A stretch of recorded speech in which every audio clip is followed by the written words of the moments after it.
Eric Cartman has survived more near-death moments than a cat with a lifetime gym membership. From rocket launch mishaps to demonic possessions, South Park's most diabolical fourth grader should have punched his one-way ticket to the afterlife ages ago. Yet somehow he waddles on, fueled by cheesy poofs, pure spite, and a cholesterol level high enough to power a small city. Today, we're counting every single time Cartman should have been 6 feet under, but wasn't.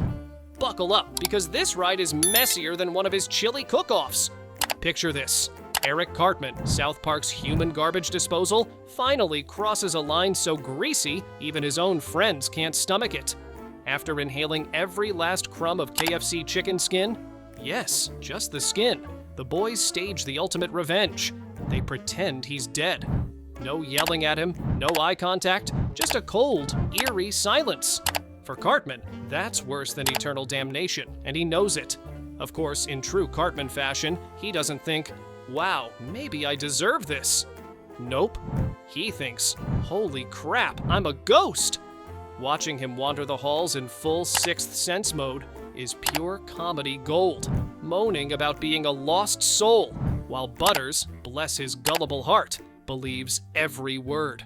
Before you know it, Cartman's haunting him like some demented Casper, warning him about super AIDS, because apparently regular AIDS wasn't terrifying enough. The best part? Cartman's over-the-top dramatics, crying to Jimmy that no one can hear him, begging his mom for attention while she's too busy to care, and acting like South Park Elementary is hosting his funeral. Meanwhile, everyone else is just thrilled not to hear his mouth for once. This wasn't just a prank. It was psychological warfare, the first time we saw Cartman completely powerless, stripped of his insults, his manipulation, and, tragically, his beloved chicken skin. And honestly, for a moment, it almost looked like South Park would be a better place if Eric Cartman stayed dead. If there was ever a moment Cartman deserved to die, or at least suffer a fate worse than death, it's in South Park, post-COVID, the return of COVID. The episode gives us an older, reformed Eric, married, with kids, living a genuinely happy life.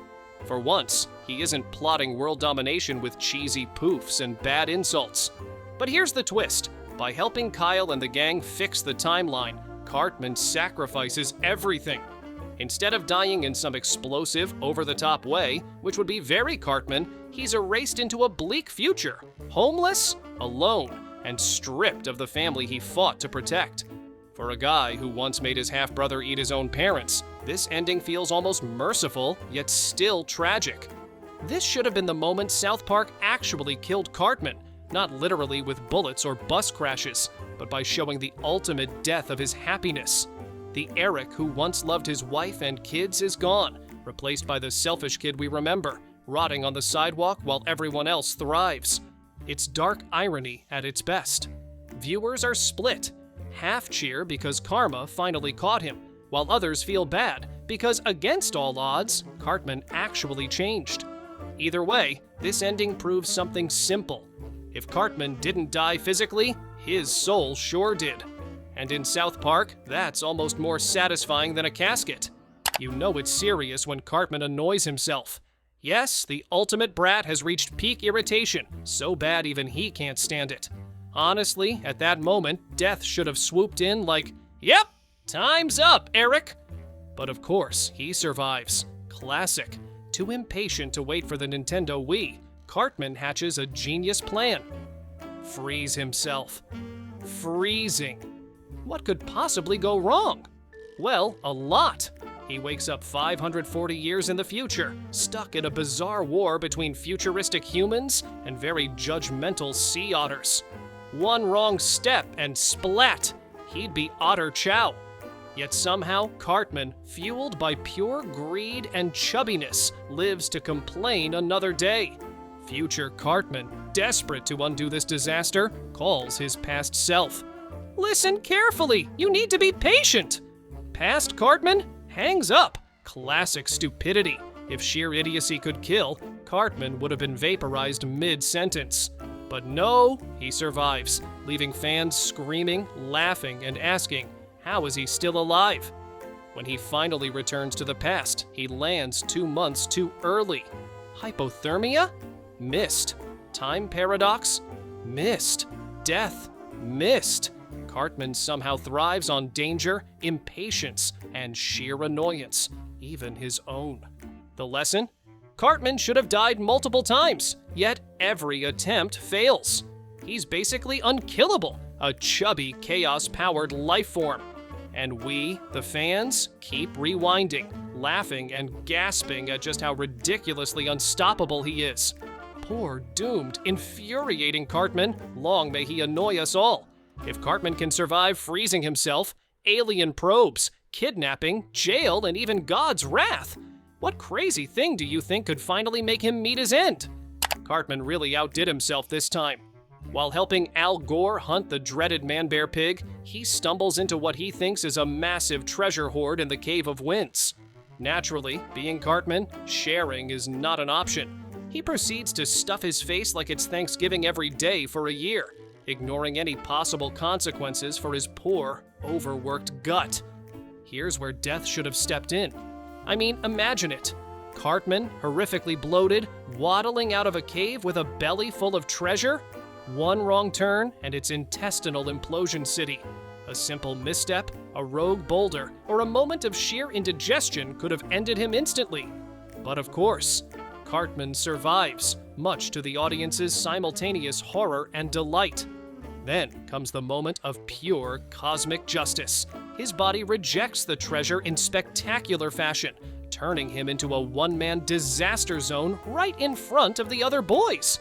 Picture it. Projectile vomit, chaotic splattering, intestinal betrayal, the kind of death by greed scenario that should have been permanent. And just when you think Cartman's suffering is over, he discovers the treasure is fake, worth a whopping $14. His stomach, already traumatized, survives yet again, forced to endure humiliation, bloating, and betrayal by both treasure and his own body. Fans love this episode because it's classic Cartman. Greedy, reckless, absurdly alive. He should have died multiple times in that cave, yet he survives, leaving us laughing, cringing, and wondering how one kid can defy both physics and intestinal limits. Poor Cartman, doomed, yet somehow invincible. If there's one thing we've learned, it's that watching Cartman get what's coming to him is as satisfying as seeing a chocolate cake collapse in slow motion. Season 19 introduces PC Principal, the ultimate politically correct powerhouse, and Cartman, being Cartman, immediately decides this guy must be taken down. Spoiler, it doesn't go well. Cartman's plan? Classic underhanded tricks, frame the PC Principal for inappropriate behavior. Genius, right? Except, surprise, PC Principal is way too strong, way too sharp, and way too immune to Cartman's nonsense. 1 minute, Cartman's scheming, the next, he's being pummeled in the school washroom. This is where death should have intervened. A full-on beatdown from a supercharged principal? Bones could have snapped, teeth could have gone flying, and Cartman's trademark fat rolls could have become a tragic tripping hazard. Seriously, physics might have finally caught up to him, but of course, he survives. Somehow.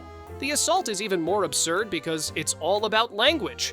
Yes, Cartman almost dies for using words wrong.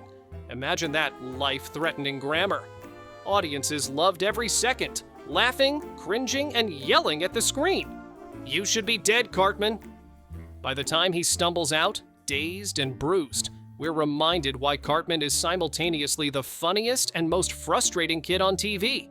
He should have died multiple times, yet he waddles away like nothing happened, his ego intact, his body not so much, and the fans absolutely loving every ridiculous, violent, and utterly Cartman moment. Oh, Cartman.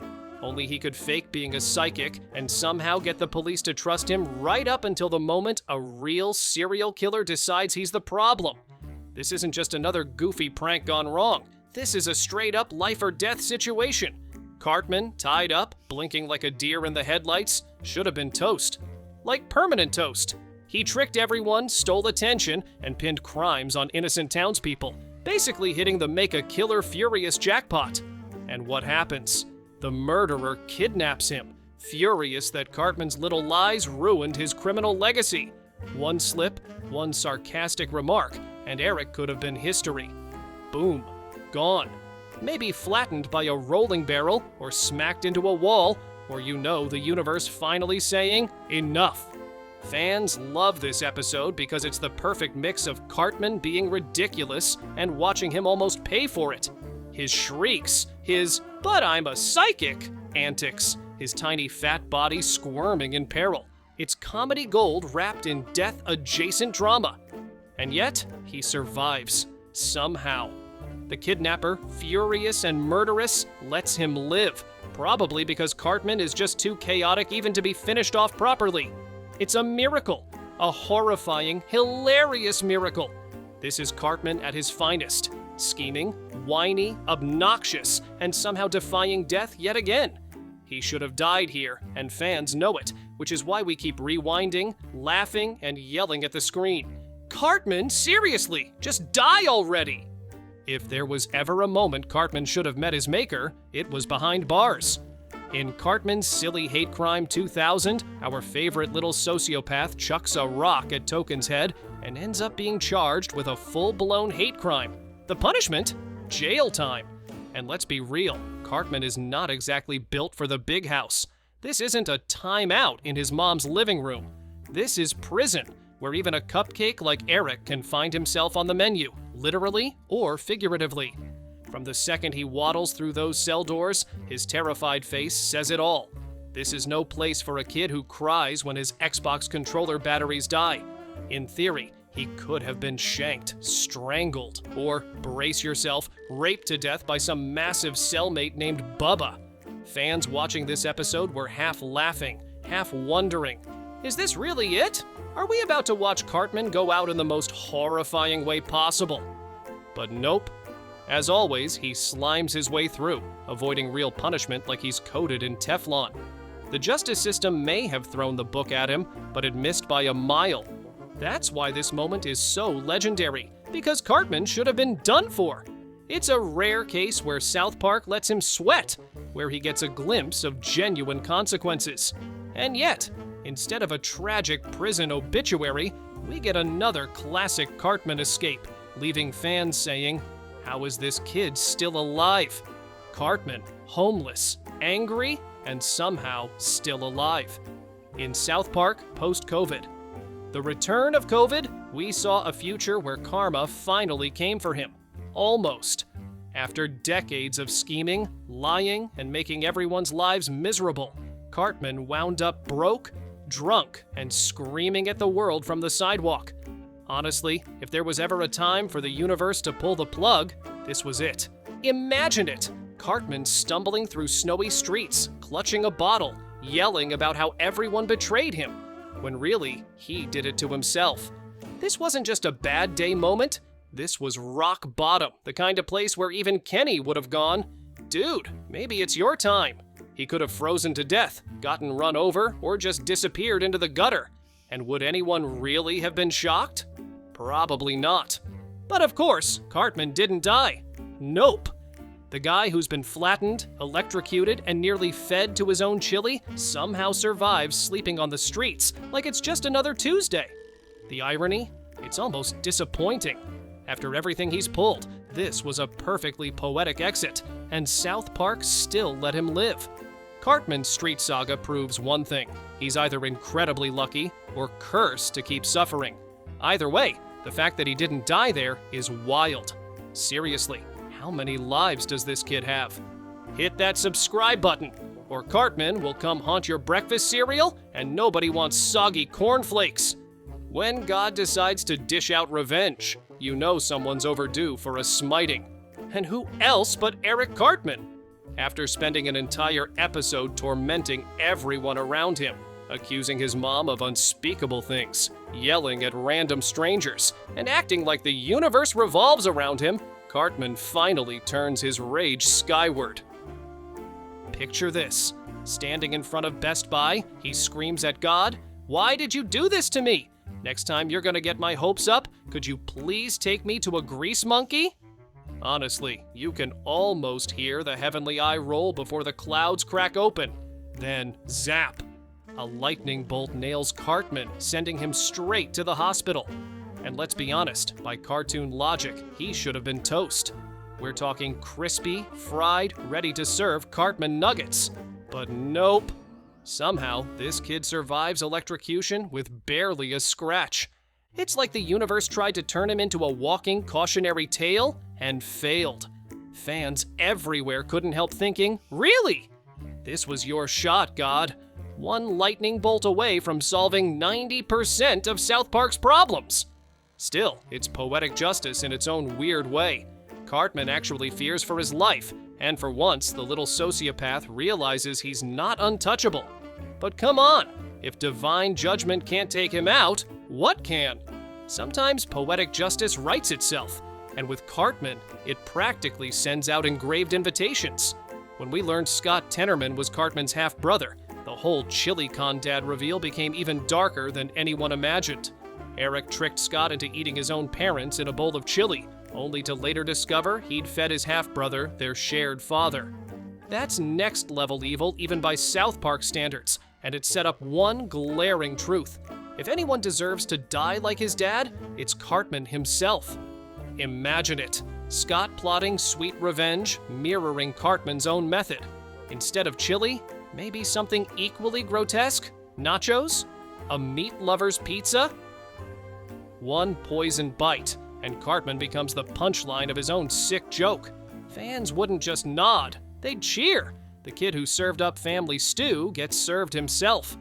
Cartman's constant gloating, his absolute lack of remorse, and his gleeful, "I made you eat your parents" smirk practically begs for the universe to boomerang back with a full-course karmic meal. If Scott Tenorman ever wanted to go full Shakespeare, he wouldn't just prank Eric, he'd finish the job Cartman unknowingly started.